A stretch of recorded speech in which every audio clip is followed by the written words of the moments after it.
Hola, bienvenidos a Discapacidad Televisión.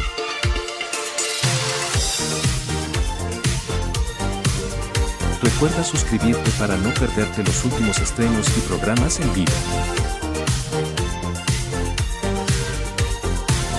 Danos un me gusta y así nos ayudarás a conocerte mejor. Por favor, no te olvides de compartir. Así, más personas podrán disfrutar de Discapacidad Televisión y toda su programación.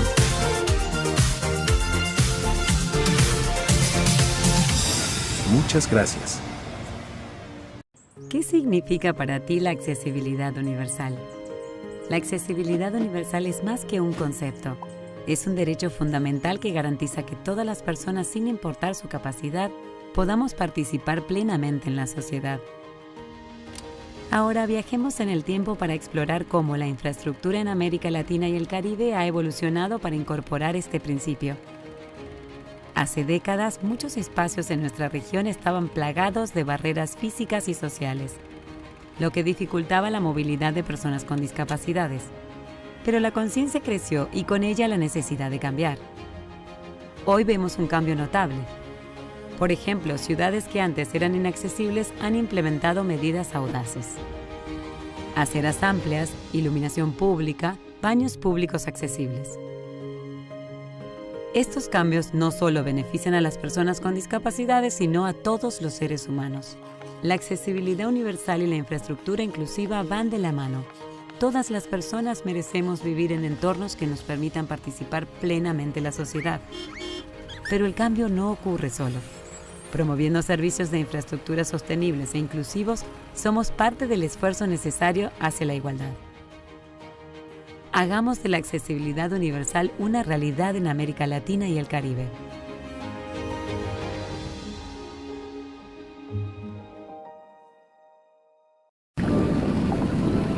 Esto es Argentina.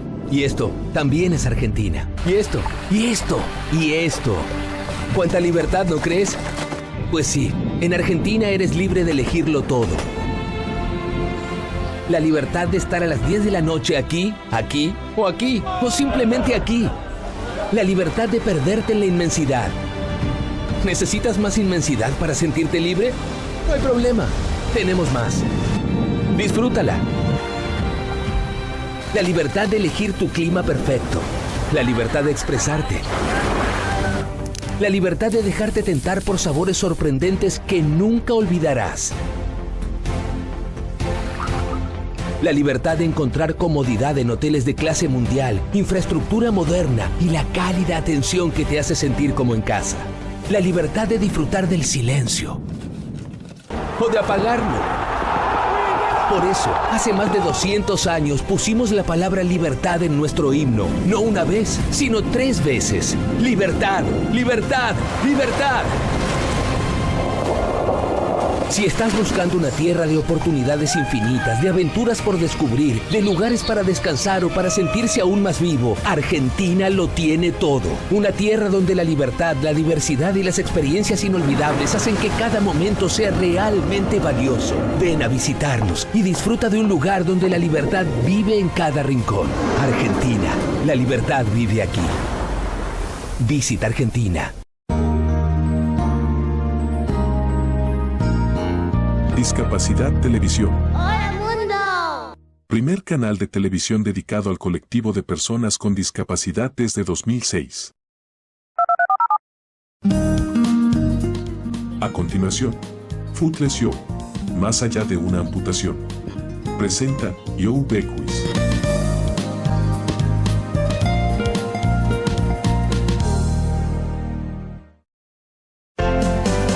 Características de este programa. Audio en inglés. Subtítulos en castellano.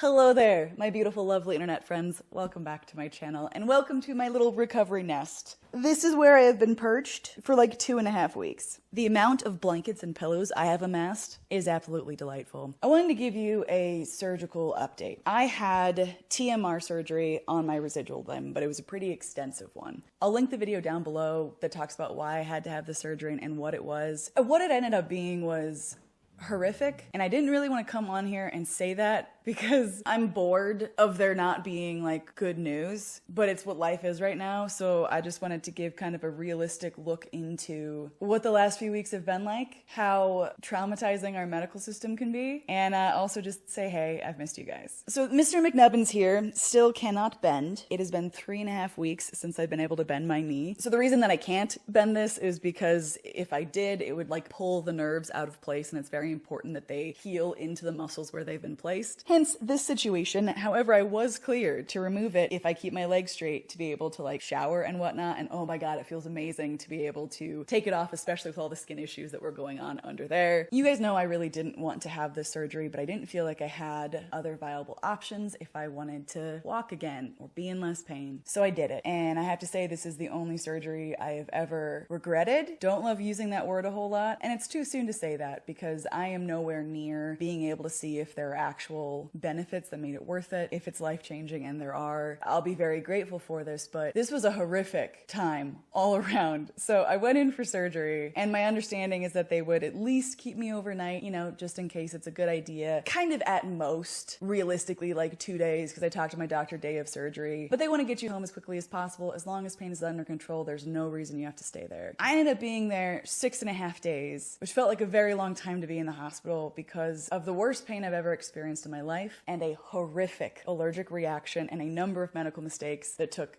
days for them to figure out. When I say that, I want to roll my eyes at myself because the amount of things that have always gone wrong when it comes to me and surgery blows my mind. I don't understand why my body does what it does, and also, I hate sounding all like victim-y, but you know what? Maybe I'm feeling a little victim-y as a mindset, which I'll work through, but the shit that isn't supposed to happen happens. Hey friends, as I was editing this video, I realized I didn't really clarify something. When I'm talking about the issues that I had in the hospital and like doctors and nurses and all of that, please understand that I know the issue actually is with the system itself. I'm going to talk about where I was like forgotten about for hours. That was not cool. Like that was an actual human mistake. But aside from that, everything else I'm discussing really is a systemic issue. And I did receive a lot of really amazing care, specifically from the nurses who worked really hard to try to take care of me and like be there for me. And I'm so grateful for them.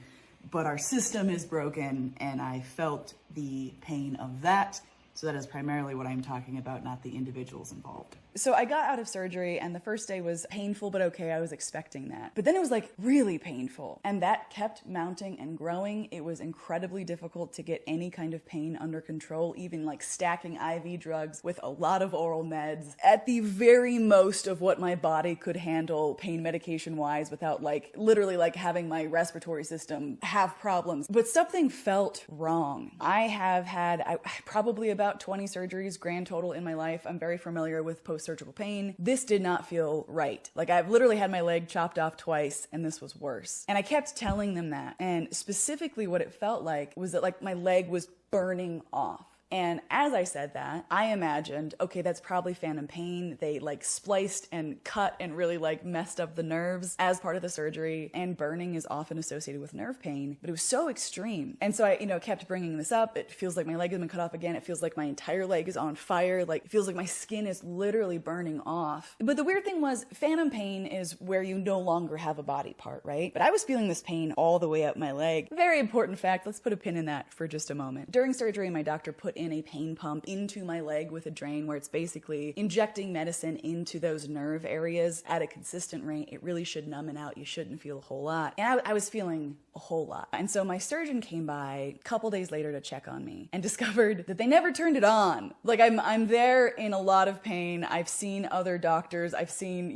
nurses every shift. I've talked to them about this, and it was never activated. And all of these people actually like looked at it like, yeah, you gotta check everything when you're coming in to check on the patient. patient, they looked at it and no one knew that it wasn't activated because it has to be like to your skin, because there's a certain part, very simple, just needs to be taped to your skin, and it never was. So I was never getting that relief because they missed it, but in almost a weird way that ended up, I don't want to say this was a blessing in disguise, but it did lead to a major discovery, because when my surgeon came in and was like, they never turned it on, put some stuff on my skin to, sanitize it, taped everything down, okay, we're good to go. And then that area of my skin that he taped down started just like blowing up. Swelling, red, bumps, rash, looked like shingles, like pussy, just gross, just real gross and painful and a little bit itchy. And it was like growing by the hour. And the more that I felt it, it was like on my hip here, the more I was like, this is what my leg feels like is happening to it, except on a way larger scale. And because I've had issues with having an allergic reaction to a different ingredient in surgery before, kind of had this light bulb moment of like, I think something's actually wrong. And so I was maybe not the best patient, but I started kind of poking around and trying to look as far as I could underneath the bandages without disturbing anything, and saw these like welts. Called my nurse in, she was obviously concerned, and they were like, yeah, we should absolutely take this off, take a look at what's going on, but we're not gonna be able to do that at least until tomorrow, because my surgeon, who's very particular with his work, I don't say that in a bad way, he is a stickler for details, always likes to be hands-on and do everything himself with his patients. But at this point, I was in so much pain and genuinely freaked out that even though they were like, you need to wait, I wasn't willing to. And so I ended up making a lot of calls, calling his office, and he was kind enough to come over within a couple hours because his office was literally across the street. We took it off, and what was underneath was horrifying. I think I'm gonna do a totally different video on that in particular, because I don't want to show any of the imagery of that whole process in this video if you are a squeamish person, and also it's like a story in and of itself. But my skin had been basically literally burning off. Medically descriptive words for the next few minutes. Like skin hanging off, massive blisters and welts, and it was so gross. Turns out I had a severe allergic reaction to something else that they use commonly in surgery. Them using it was not their fault, but I guess these allergies can kind of develop over time, and my body just wasn't having it. And what happened was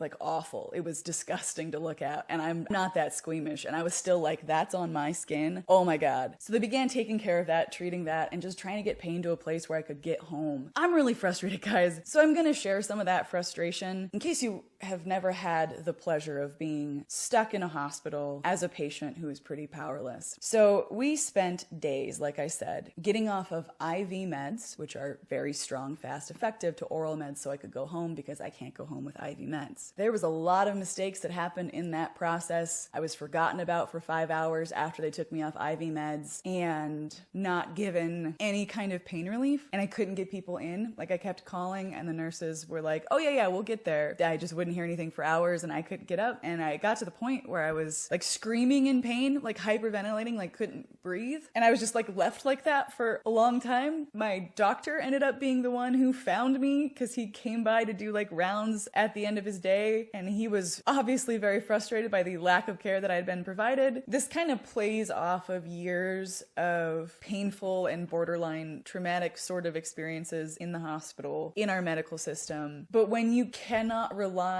on people or the system to help you, and you are literally held prisoner by it, that feeling of helplessness is awful, and it's something I don't want to think about. And that same situation ended up repeating itself, where I was not cared for and got to an unmanageable level of pain. I think the only time I've ever said that like pain was a 10 out of 10 for me was when I woke up from my amputation surgery and the nerve block didn't work, so I like felt everything. This was that level where I was fully awake for it. Kind of getting back to the point, we get past that and we start trying to get me home. Turns out the nerve block that hadn't been turned on, once they got it working, unfortunately it didn't work, because where it was placed in my leg, it just wasn't numbing what it should have been numbing. I've had that experience a number of times. Sometimes getting proper placement for these nerve blocks is difficult, so they just took it out because it was not helping. So we get to the part of the story where I want to burn down our system and start over. I got to the hospital on Friday, and it's like Wednesday by this point. I am ready to go home. And I finally got to a place where we like had medications that were all oral that I could survive. Like, the pain was still really bad, but I'm like, it's worth it to get home. And it was like, okay, great. This is amazing. We've been trying to work on this for days. We're finally there. So then they order those medications and have them delivered to my room so I can take them home. And I take a look at it, and it is less than half of the dose that I was like barely okay on. of one pain medication, and the other pain medication was simply not included at all. So obviously being a little bit concerned about pain management, if things are cut in half and then some, I brought this up to the nurse practitioner and the nurses, and what they told me was, yeah, you know, pharmacies just actually won't write prescriptions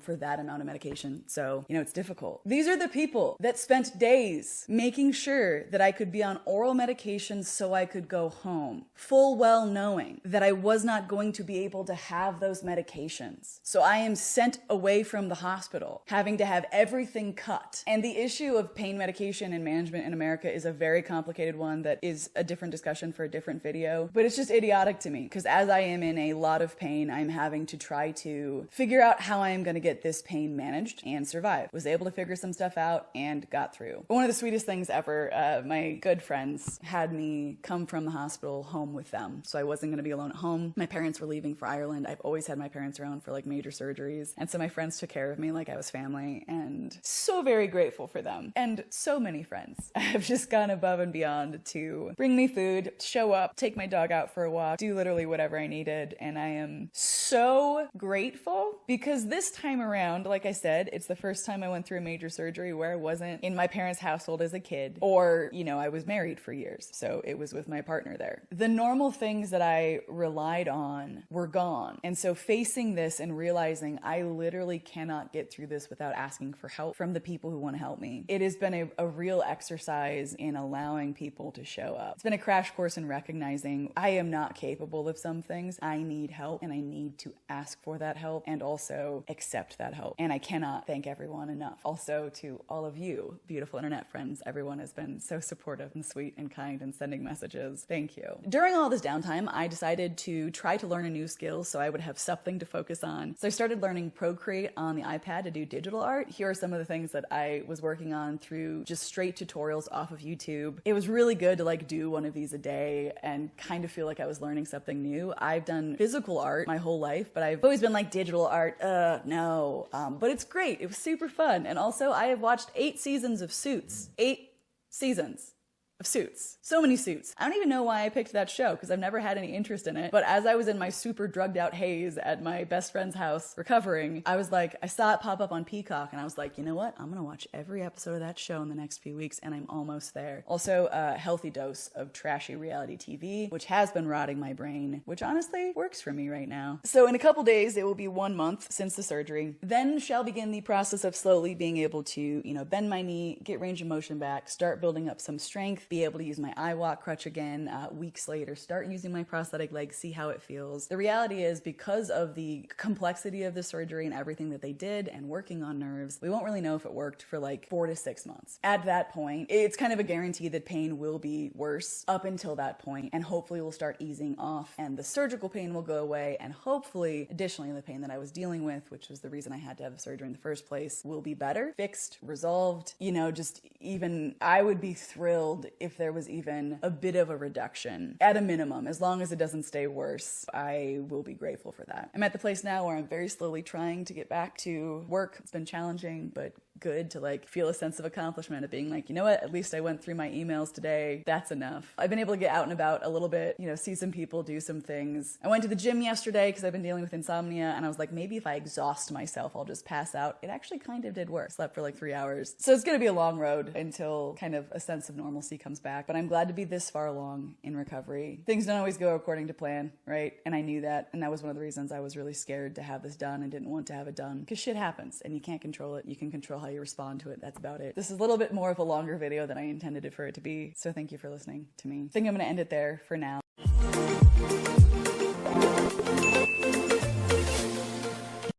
And by the way, I think people in wheelchairs will back me up on this. Hi, I'm a part-time wheelchair user. You can see it right back there. And a full-time below-knee amputee, and I'm here to tell you, no we don't. Hello there, my beautiful, lovely internet friends. When I make response videos to anything controversial or in the media, I've always made a point to be very intentional in like education and nuance and addressing ignorance with compassion, and I will be entirely honest, I have no desire to actually filter myself in today's video, and I think you may understand why as we get into it. I was scrolling through Instagram the other day, and I came across a video from the one and only Candace Owens. Because you need God. You know her, maybe you love her. She's never been my cup of tea, but the comments that she said about a woman in a wheelchair in an underwear ad were appalling. And I actually filmed a whole video just kind of giving my thoughts and responding to what she said. But then I did a little bit more research, because that's a good idea. And I found out that a day ago, from the time that I'm filming this, she actually responded to all of the backlash. First and foremost, let's debunk the idea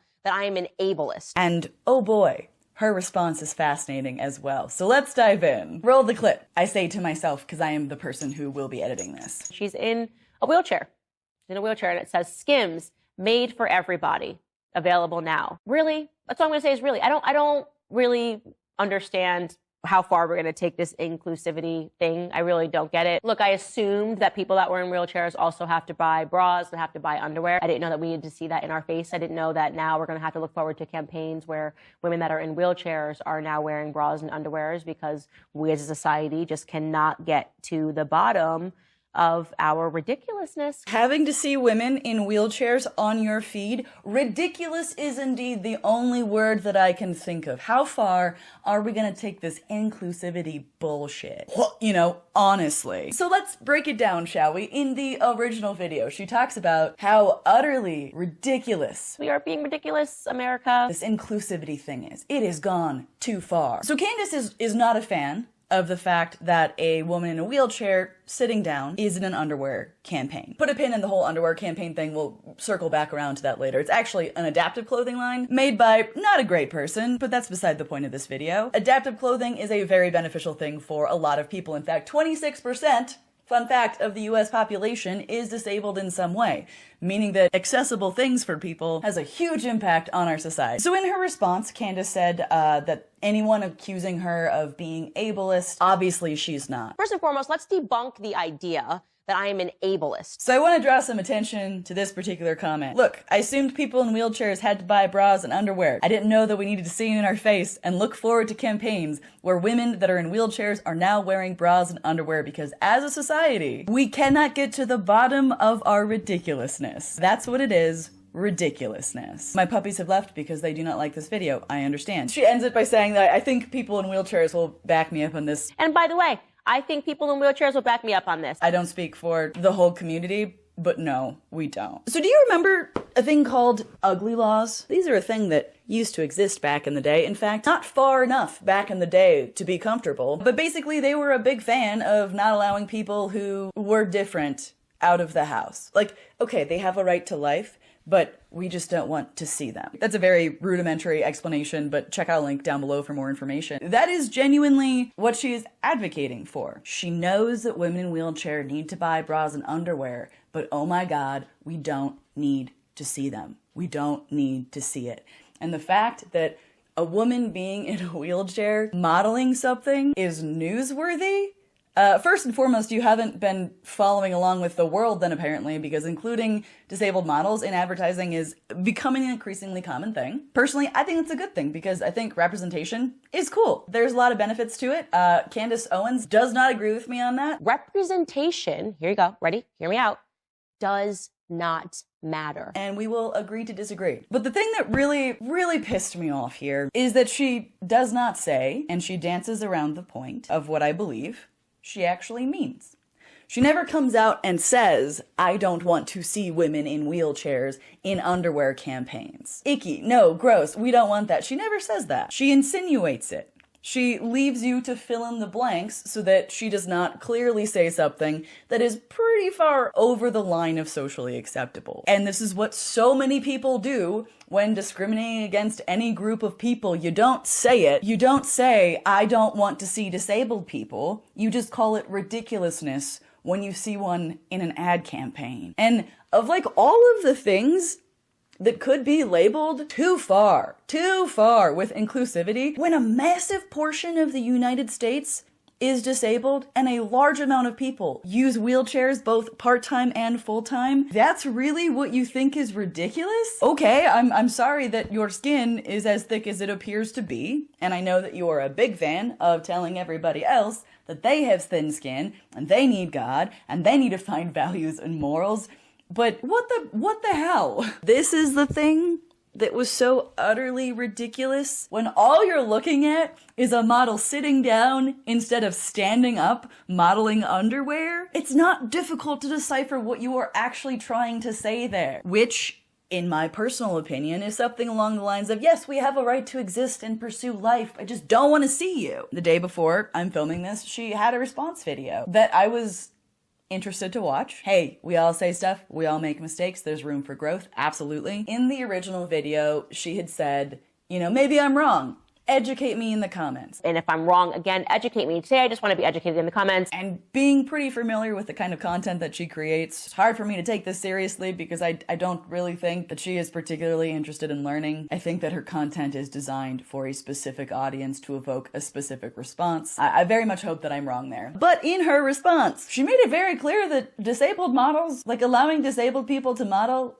is patronizing. Patronizing? Are both ways of saying that word correct? I don't know. She talks about a story where someone told her that they saw, I believe it was this ad, and it made them realize that they could model as well. You know, being someone in a wheelchair, I am assuming. And her response to that was, okay, so what you're saying is that you want to be patronized. A woman wrote to me and said, I wanted to be a model growing up, and seeing this woman made me realize that I could be one. Okay, so what you're saying there is that you want to be patronized. You want people to essentially hand out participation trophies. You're perhaps not the best person suited for this particular role, but you want people to give it to you anyways. The idea that someone seeing a disabled model thinking, oh, I could do that too, equates to, if you achieve that, it is because people are patronizing you and giving you a participation trophy. If you watch the whole video, because I think it's important to do that, you know, get the whole context, don't just take my word for it.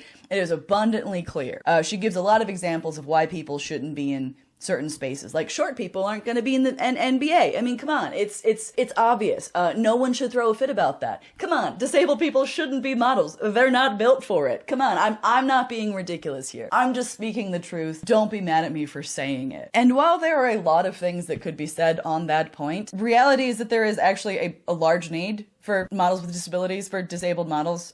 Many ad campaigns are now inclusive of that. There are also adaptive clothing lines, which, in fact, this was, Skims released an adaptive line that the head features in their undergarments, making it easier for people with certain disabilities to get in and out of them, which she applauded, which I appreciate. Thank you, Taylor, Lindsay, Noel. I really appreciate you explaining to me that Skims actually developed a unique technology, and that is the reason why they were promoting these ads, because it makes it easier for people that are in wheelchairs to get into a bra and underwear, and that's something to celebrate. It really is. That was the one piece in her response video that she acknowledged that she didn't realize. This was about adaptive clothing, but the fact that she thinks it is utterly ridiculous for someone to be seated in a wheelchair modeling something, like that, for that to be allowed is just patronizing someone.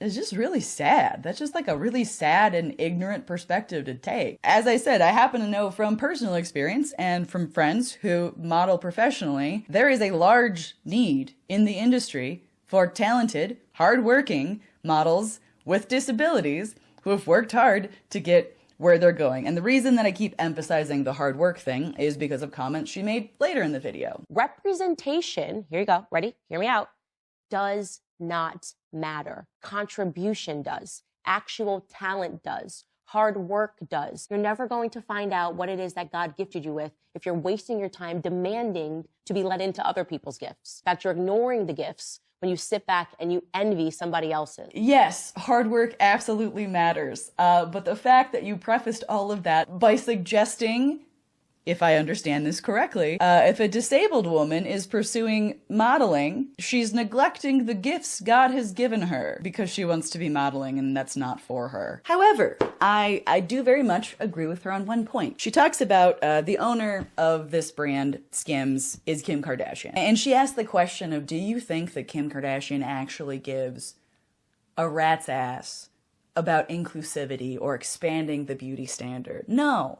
I definitely don't think so. And having worked with a number of brands, having been peripherally involved in this industry, I can tell you that sometimes the reasons why businesses choose to include disabled models is for that check mark. It's not because they actually care, it's because they want to look good. That is not every company. I have had so many positive experiences with organizations and companies and marketing campaigns that genuinely recognized the benefit and wanted to learn and grow, and also recognized that they'd be reaching a whole new market because it's a really smart business decision to market to a large group of people. Again, disabled people are not a small amount of the United States, regardless of what you think. And also, it's the only minority that you can join at any time. Anyone can become disabled at any single moment. It is something that a lot of people face. So, including representation of models from different backgrounds, able-bodied and disabled, is a smart business move. Does that always mean the company actually cares about the issue at hand? No, definitely not. But in my mind, at least at this current juncture, I still think it's a very positive thing. Holy shit, dude. What were you trying to do here? You're presenting to your audience of millions of people how absurd it is to see a woman sitting in a wheelchair modeling an undergarment. What about that is ridiculous? Is that not something you relate to? Is that not something you find appealing? Is that not what you want to look at? Which seems to be the entire point. And the fact that you said this so carelessly and casually indicates that you probably are expecting your audience to agree with you. Be like, yeah, it's ridiculous. God, this inclusivity thing is just disgusting. It's ruining our country. It is just a really sad and small-minded perspective to take. I'm talking like I'm talking to Candace here, but I know in your response video, you said that you weren't ableist. The comments that you have made 100% were. That doesn't make you a horrible human being.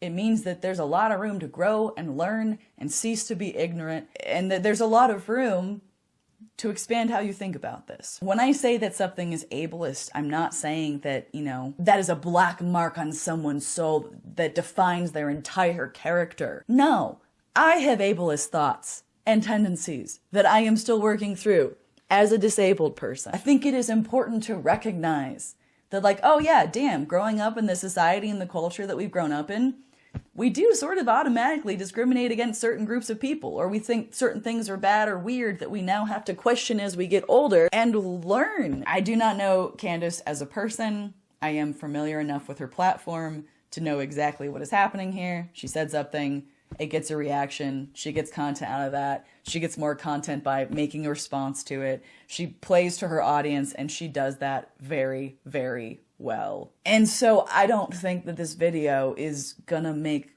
jack shit of a difference when it comes to what she's saying. But it was just so maddening to hear a video that was released like a week and a half ago, just so casually being like, of course we don't want to see disabled people in ads, disabled people can't be models, and then to double down on that. You had a chance here.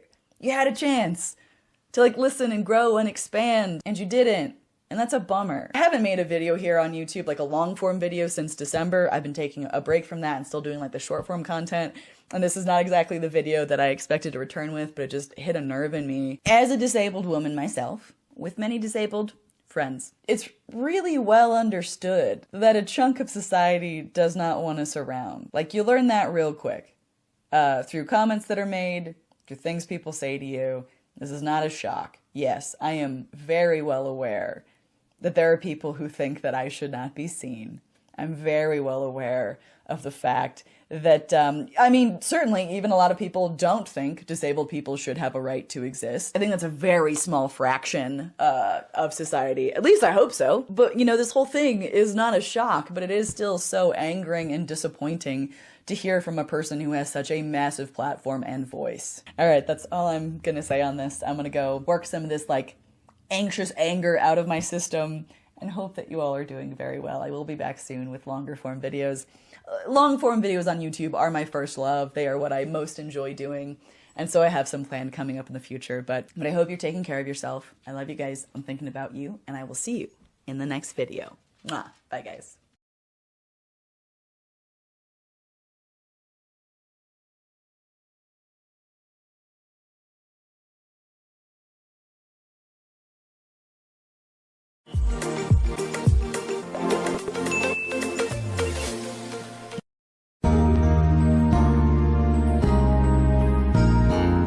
Discapacidad Televisión. ¡Hola mundo! Primer canal de televisión dedicado al colectivo de personas con discapacidad desde 2006. ¡Hola mundo! Hola, bienvenidos a Discapacidad Televisión.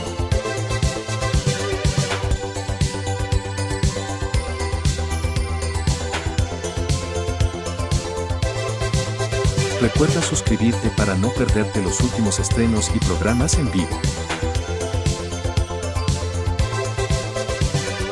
Danos un me gusta, y así nos ayudarás a conocerte mejor y saber qué programación es tu favorita.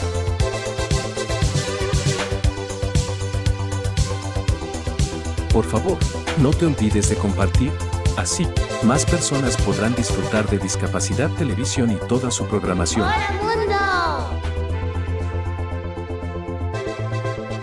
Muchas gracias.